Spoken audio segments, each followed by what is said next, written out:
adopted in 1992 during the United Nations Conference on Environment and Development. So there are three multilateral environmental agreements that were adopted during that time. This was in Rio de Janeiro. Meron na nga pong sinabing Rio plus 20, so it's a long term.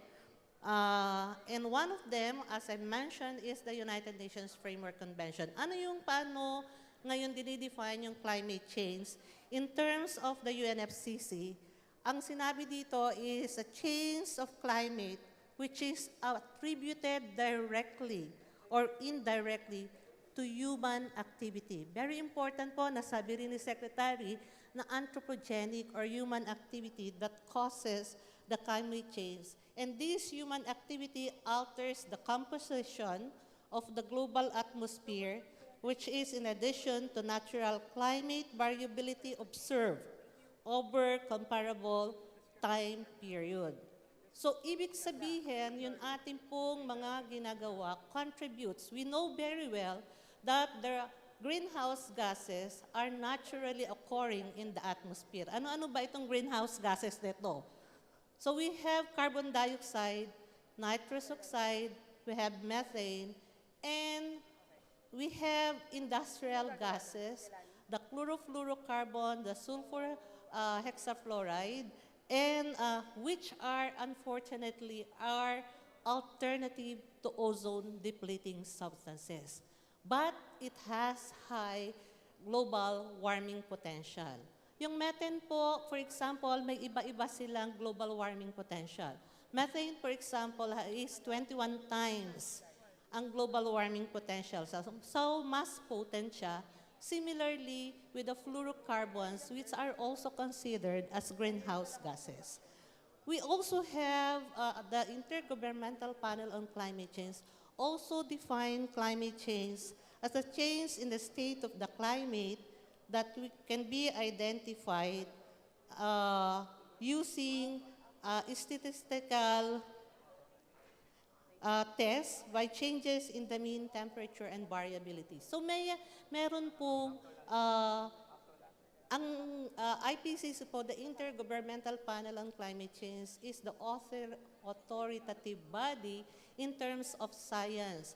Kasi nga po, actually, meron pong mga pag-uusap dyan, may ibang mga scientists na sinasabi nila, hindi naman totoo yung climate change. Hindi nangyayari yung increase in temperature.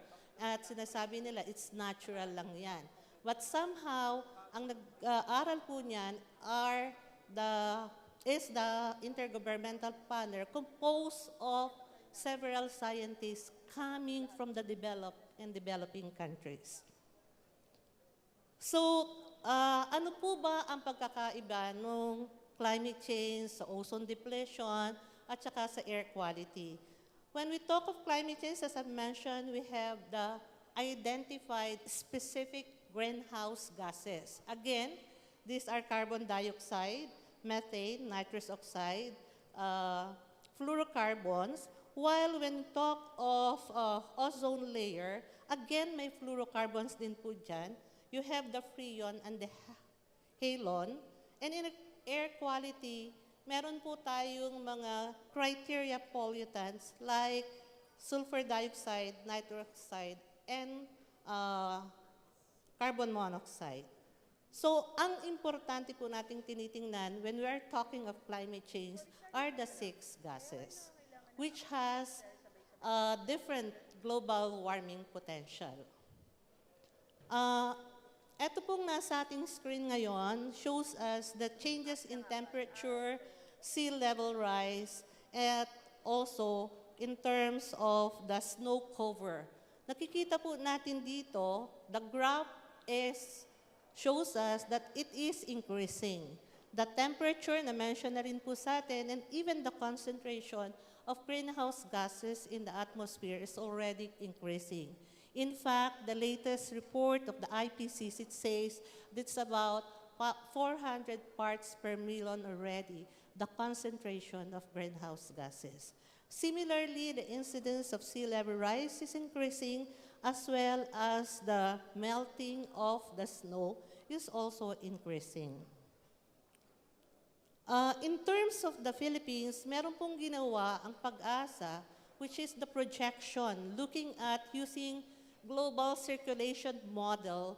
They did downscale this to look at what could be the increase in temperature in 2020 and 2050.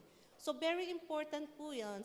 These are the kind of information that is needed for us when we do our planning and we do our policies as well. Ang dapat na po natin ginagawa is anticipating what could probably happen. What would be our actions if there will be an increase in temperature as well as increase in precipitation. So dun po sa paggagawa ng pag-asa, ang sinasabi po, in 2020, it's no longer, parang napakalayo nating at sa ating pandinig pag sinabi natin 2020. But it's only 7 years from now, and it's already happening as well, that there will be an increase of 0.9 to 1.1 degree increase in temperature. 2020 pa lang, yun yung result ng model. Pero nararamdaman na natin yan during summer. And sinasabi nga, dry days will be drier and wet days will be wetter. So how are we going to address this kind of changes and projection in our temperature as well as precipitation, translating this into our activities, in the investment and strategies that we would like to pursue as we move on with our activities? This holds true not only for the business sector, but also for the government and all other stakeholders. What's in the slide now actually is the historical increase in the mean and maximum temperature. This is 60 years. So dito po nakikita how important the statistic and archiving of information. Pag po tinag-uusap tayo in terms of climate change, really looking back, ano ba yung nangyari, ano yung mangyayari. So ang basis po when you do your projection is your historical data. Okay, so hindi, napaka-importante na ngayon when you do your activities and planning to do, dapat ano na siya, evidence and science-based. So this was also mentioned to us that we do have an average of 20 typhoons a year, and for this year it's more than 20. It's all 25th na nga si... We have 24th Yolanda, and the other one is the 25th. And according to Pag-asa, there is a possibility that there will be another 2 tropical cyclones. Hope it will not be as, the intensity of which will not be as that of Yolanda. Sana makahinga naman na tayo. But somehow, yun po yung ating condition right now.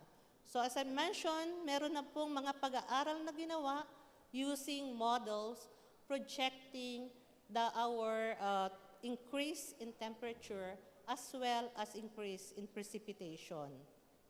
In fairness, yung pong naging warning ng Pag-asa for Yolanda is tama po siya, di ba? Talagang 2 days before, sinabi naman niya na yung Yolanda will be a very strong typhoon and everybody has to prepare. Even yung storm surge ay nabanggit din nila, even the height of the storm surge, but somehow, according to the local government, hindi nila ma-translate ano ba yung ibig sabihin ng storm surge.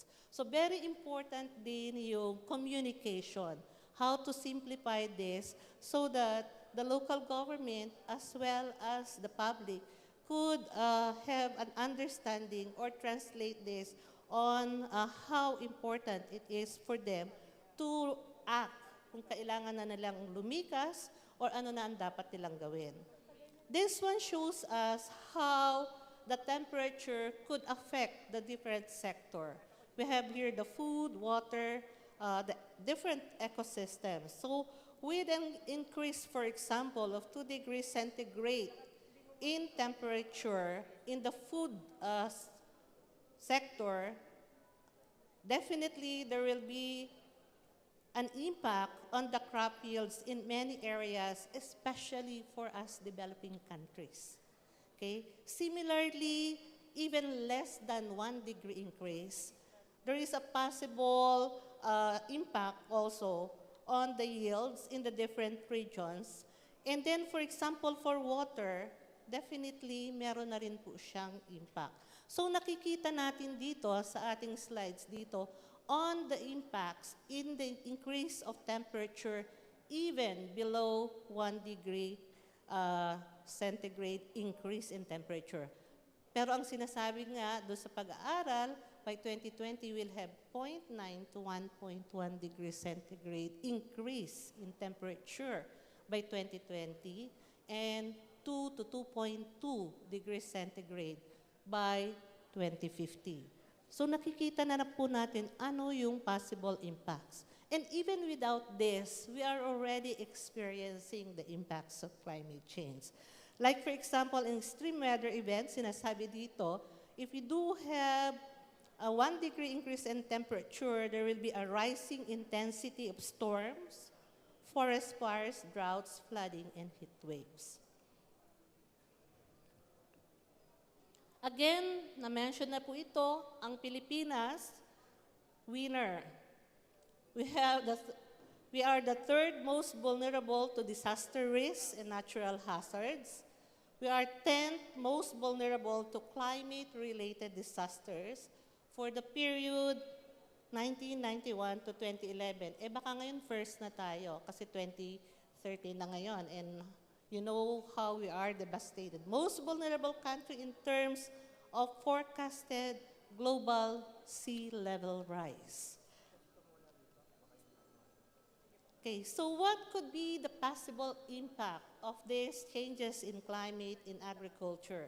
For example, if you have an increase in precipitation, an increasing frequency and severity of typhoons, these are the different impacts, for example, in the agricultural sector. Definitely, you'll have a